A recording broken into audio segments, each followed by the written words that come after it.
नन्ही चिड़िया और बड़ा सपना। बहुत समय पहले की बात है। एक घने जंगल के बीचों बीच एक पुराना बरगद का पेड़ था।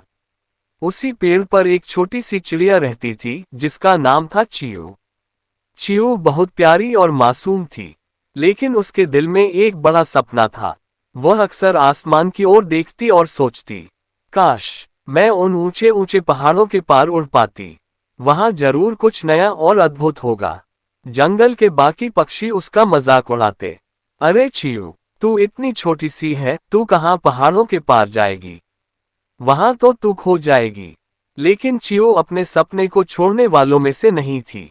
पहला प्रयास। एक सुबह उसने तय किया कि अब वह अपने सपने को सच करके ही रहेगी।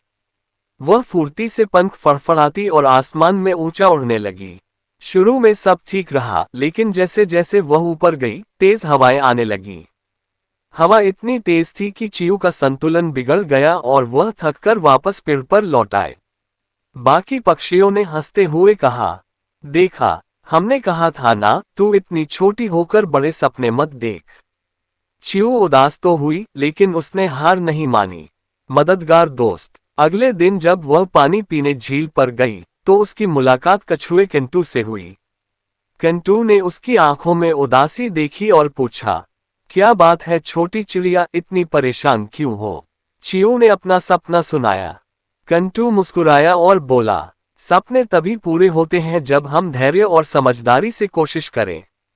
अगर तू अकेली जाएगी तो थक जाएगी, लेकिन अगर धीरे धीरे और दोस्तों की मदद लेकर चलेगी, तो तेरे पंख तुझे मंजिल तक जरूर ले जाएंगे। चिऊ ने पहली बार महसूस किया कि शायद अकेले नहीं, मिलजुल कर भी सपने पूरे किए जा सकते हैं। यात्रा की शुरुआत। अगली सुबह चिऊ ने अपने कुछ सच्चे दोस्तों तोता, गिलहरी और कबूतर को अपने साथ चलने के लिए मना लिया। सबने मिलकर योजना बनाई कि वे रास्ते रास्ते छोटे छोटे पड़ाव लेंगे।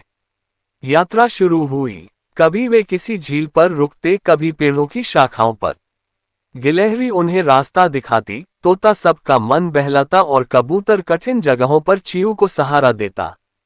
धीरे धीरे चिऊ की थकान कम होने लगी और उसका आत्मविश्वास बढ़ता गया। सपना हुआ सच। कई दिन की मेहनत और धैर्य के बाद आखिरकार वे पहाड़ों के पार पहुंचे। वहां का दृश्य देखकर चिऊ की आंखें चमक उठीं। सामने हरे भरे मैदान थे, रंग बिरंगे फूलों से ढकी घाटियां और साफ चमचमाती नदी। चिऊ खुशी से बोली, ये जगह तो मेरी सोच से भी ज्यादा सुंदर है।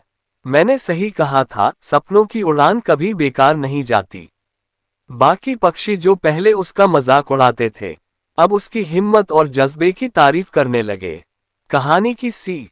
कभी भी किसी का मजाक उड़ाकर उसके सपनों को छोटा मत समझो।